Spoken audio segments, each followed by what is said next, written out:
යාළුවනේ අද අපි හදන්න යන්නේ කාමරංගා අච්චාරු අපි එන හදමු යාළුවනේ අපි මුලින්ම අරගන්න ඕනේ මේ වගේ මොනවාද කාමරංගා අපි එහෙනම් කපාගමු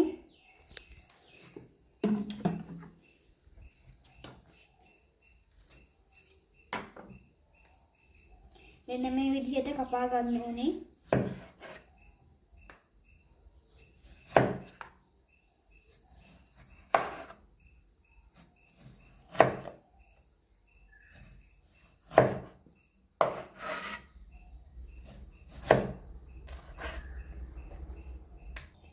යාළුවනේ දැන් අපි මේ විදිහට කපාගෙන තියෙන්නේ අපි ඒක PVC එකට දාගමු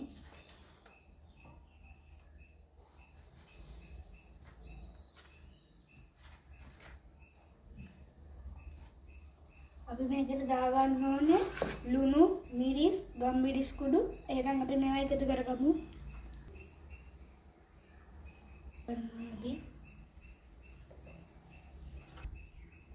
හරියට මේ විදිහට මිරිස් දාගමු අපි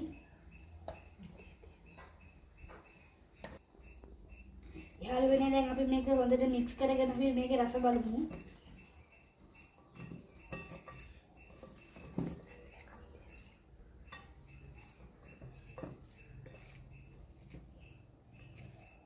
යාළුවනේ ඔයගොල්ලන්ට පේන නැති මේ විදිහට අපි දැන් මේක රස බලමු